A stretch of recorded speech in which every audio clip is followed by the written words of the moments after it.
তৃণমূল ভেঙে চুরমার হয়ে গিয়েছে, আর সেজন্য মমতা বন্দ্যোপাধ্যায়কে দায়ী করলেন হুমায়ুন কবির। তিনি বলছেন, 2023 সালে এই নিয়ে সতর্ক করেছিলাম যে দলে কর্পোরেট কালচার চলে আসছে। ধৃতরাষ্ট্রের মতো সমস্ত দায়িত্ব অভিষেকের হাতে ছেড়ে দিয়েছিলেন মমতা বন্দ্যোপাধ্যায়। আইসি নিয়োগ করতে 70 লক্ষ, এসপি নিয়োগ করতে গেলে 2 কোটি। এইভাবে দল চলতে পারে না। মমতা বন্দ্যোপাধ্যায় প্রশ্রয়ে অভিষেকের বারবারন্ত মন্তব্য আম জনতা উন্নয়ন পার্টির নওদার বিধায়ক হুমায়ুন কবিরের।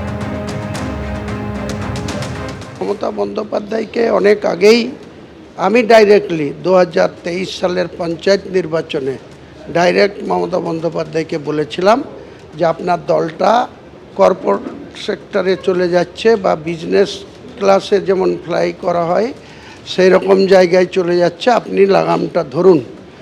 বা আমি বলেছিলাম স্পেসিফিক যে আইপ্যাকের হাতে দলটা চলে যাচ্ছে, তারা পয়সা তুলছে, টাকা তুলছে, টাকার বিনিময়ে পদ পাওয়া যায়, টাকার বিনিময়ে টিকিট নিতে হয়। এটা বন্ধ করুন, নাহলে এর পরিণতি খুব খারাপ হবে। আমাকে এইসব কথা বলার জন্য মমতা ব্যানার্জি প্রথমে বললো ঠিক আছে তোমার বিষয়টা দেখছি, পরিষদীয় মিটিং করলো, মিটিংয়ে বললো হ্যাঁ প্যাক কিছু থাকবে না। ঠিক 1.5 মাসের মাথায় সেই মমতা ব্যানার্জি আবার এখানে মিটিং করে একই হলে বলল আইপ্যাককে নিয়ে চলতে হবে। তো মমতা ব্যানার্জির দল আজকে যে পরিণতি হয়েছে এর জন্য মমতা ব্যানার্জি নিজে দায়ী। অভিষেকের পাল্লায় পড়ে অন্ধ ধৃতরাষ্ট্রের মতো অভিষেককে যে পাওয়ার ছেড়ে দিয়েছিল, একটা আইসি নিয়োগ করতে গেলে 70 লাখ, একটা এসপি নিয়োগ করতে গেলে 2 কোটি।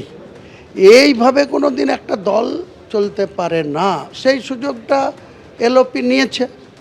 4 বছর ধরে আমরা দেখেছি অনেকবার সতর্কীকরণ করার, বা আমরা আমাদের ক্ষুদ্র ব্যক্তি, আমরা আমাদের গ্রামগঞ্জে থাকি, তাদের কি পরিস্থিতি হচ্ছে, কিভাবে প্রশাসন চলছে, আমলাতান্ত্রিক হয়ে গেছিল পুরোপুরি টিএমসি দলটা। এই পরিণতির জন্য আপনি কাকে বেশি দায়ী করবেন, অভিষেক বন্দ্যোপাধ্যায় না মমতা বন্দ্যোপাধ্যায়?